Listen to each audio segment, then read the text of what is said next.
Bonjour à tous et bienvenue pour cette nouvelle vidéo. Saison oblige, hiver, on est en plein Cold Winter Challenge. Du coup, on enlève le chapeau et on met le bonnet. Mais aujourd'hui, je fais une vidéo plus pour du coup par rapport au PLIB pour la saison 2019. J'ai fait ma première lecture parmi les 21 sélectionnés. Et je viens du coup vous faire cette vidéo pour vous parler de mon avis sur cette lecture. On se retrouve tout de suite pour en parler.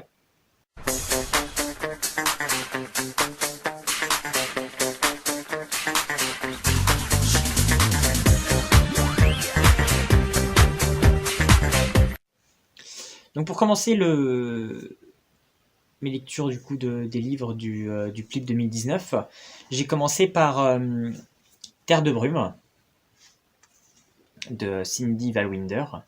Voilà, elle était connue pour sa série qu'elle avait écrit Les Outrepasseurs. Personnellement, je ne l'ai pas lu. C'est un livre qui me faisait régulièrement envie, que j'ai souvent hésitation à l'acheter, etc.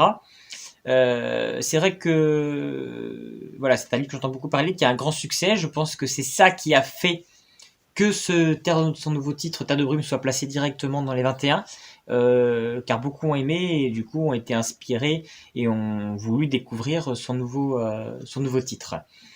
Donc moi, c'est donc la première lecture que j'ai de cet auteur. Donc je vais d'abord vous parler un petit peu donc, de l'histoire de Terre de brume. Donc en fait, on est sur un monde où en fait, on va imaginer qu'il y a eu ce qu'ils appellent le bouleversement. Voilà, pardon. Un espèce de cataclysme qui a fait que le monde a été submergé par une brume. Il n'y a plus d'eau, il y a quasiment juste les pics de montagne qui arrivent à dépasser cette nuage de brume où on peut vivre dessus. Donc voilà, le monde a vécu, donc il est difficile de faire des cultures. Voilà, le monde a été très réduit, il y a eu beaucoup de morts. Donc voilà, le monde est obligé de se reconstruire maintenant avec cette nouvelle menace qui les a submergés. Donc on suit il y a différents clans, on va dire, qui contrôlent les éléments. Donc il y a surtout l'un des leaders, c'est le clan de l'eau qui contrôle donc l'eau.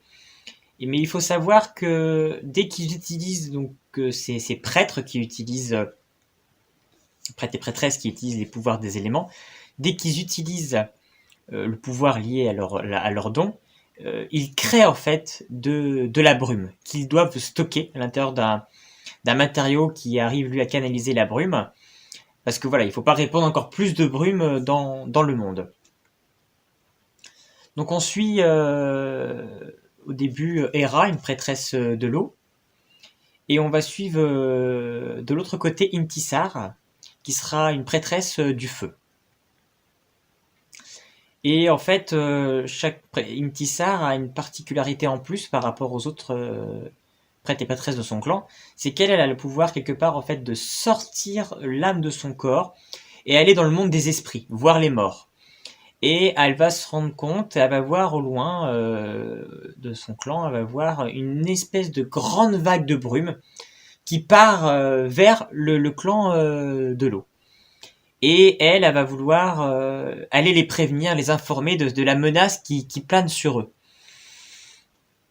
Donc contre l'avis déconseillé de son clan, en cachette, elle part donc vers le clan de l'eau pour les avertir. De l'autre côté, donc on suit Hera, qui est donc une prêtresse de l'eau, qui voilà, il y a eu un passé, ses parents ont été tués lors d'un 17 ans plus tôt. Donc elle ne les connaît pas, elle a été élevée par un passeur, ceux qui naviguent en fait de terre en terre sur la brume, et elle a développé donc les dons d'une prêtresse de l'eau. Parce que sa mère en était une, mais elle ne le sait pas encore l'histoire, en fait, le passé caché de sa mère. Donc ça, je vous laisse lire le livre pour découvrir quel cache son passé, son histoire, qui étaient ses parents, et qu'est-ce qui les a amenés du coup à mourir. Donc voilà, on va arriver avec Intisar, qui va arriver chez les prêtres de l'eau, et qui vont finalement ne pas du tout la croire. Voilà, il y a une sorte de... Les prêtres de l'eau se sentent supérieurs et donc il va y avoir une sorte de dédain avec cette sorte d'information. Et finalement, ils vont subir l'attaque de plein fouet de cette vague de brume. On ne sait pas au final qu'est-ce qu'elle voulait, quel était son but à cette vague. Ils vont réussir comme à la repousser. voilà, il va y avoir des morts lors de cette bataille.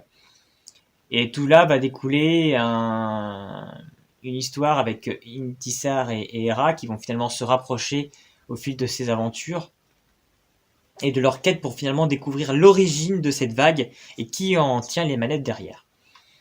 Donc voilà grosso modo l'histoire du livre telle que je pourrais le résumer. Euh, voilà, moi j'ai adoré, on va dire, l'univers du livre. Voilà, le concept de la brume, de ce monde sous la brume, ce bouleversement qu'il y a eu, je trouvais ça très bien. Les pouvoirs des prêtres, très bien aussi, le fait que justement ils produisent, qu'il y a une compensation finalement, ils produisent un pouvoir qui crée quelque chose de maléfique qu'il faut contenir, qu'il ne faut pas laisser évaporer. Je trouvais ça très bon, super bonne idée. Mais, voilà, il y a un mais, parce que j'ai trouvé l'histoire, il y avait pas mal de sauts finalement entre les chapitres, et il y avait des questions finalement qui restaient en suspens, qu'on n'avait pas forcément les réponses. Ça sautait beaucoup d'une chose à l'autre, où il y avait certaines facilités aussi par moment, qui m'ont un peu déçu. Alors certains vont me dire, ce livre est peut-être pas du young adulte, et plutôt du jeunesse. Mais en même temps, pour ma part, j'ai comme trouvé, voilà, c'est comme un livre qui va quand même aborder les thèmes de la mort, qui va quand même aborder des thèmes assez sombres quelque part aussi, qui m'aurait fait quand même le placer aussi en young adulte. Donc il y a un peu ces deux oppositions, qui a beaucoup de facilité, des choses très simples, qui pourraient effectivement le faire passer en jeunesse et qui justifieraient peut-être plus ces facilités, mais en même temps on veut essayer d'aborder des thèmes et une espèce de scénario un peu plus compliqué, qui le ferait finalement passer plus en young adulte. Donc je reste un petit peu entre deux chaises, à savoir comment vraiment le positionner. Euh, et ce qui m'a dérangé aussi, c'est les personnages, que ce soit Hera et Ntisar, que j'ai trouvé finalement assez proches au niveau des personnalités et qui n'ont pas réussi à me prendre. J'ai pas du tout réussi à m'attacher à eux ou à m'identifier. Et je pense que c'est ça qui a fait que ma lecture, j'ai passé un excellent moment. C'est un livre qui se lit très bien. L'histoire est très intéressante. On est quand même pris dedans. Mais voilà, il m'a manqué vraiment cet attachement au personnage qui me donnerait sûrement envie de finalement de lire la suite. Parce que voilà, c'est un premier tome. Et je pense que j'en resterai là parce que ça m'a pas pris plus que ça. J'ai été. Alors, peut-être que c'est aussi le contresens finalement d'un livre qui a été beaucoup mis en avant, où j'ai entendu pas mal d'échos avant, que ce soit du livre, de l'auteur, et je m'attendais peut-être à quelque chose de beaucoup mieux, peut-être. Et c'est peut-être pour ça qu'au final je suis quelque part déçu, parce que je l'avais mise très très haut. Et finalement, j'ai été peut-être déçu justement parce que ça n'a pas atteint les attentes que j'avais. Peut-être que si j'étais parti sans a priori, sans attendre, peut-être que j'aurais peut-être mieux apprécié ma lecture. Mais ça reste quand même un très bon livre. J'ai passé un très bon moment. J'invite quand même tout le monde, si vous êtes intéressé par ce qui peut être un peu mythologie, de la fantaisie, à le lire. On passe quand même un très bon moment et ça reste quand même un très bon divertissement. Donc voilà, c'était ma première lecture pour le PLIB.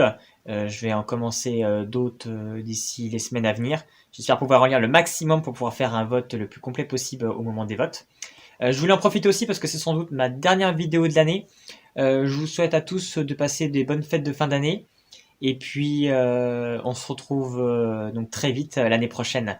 Allez, à bientôt!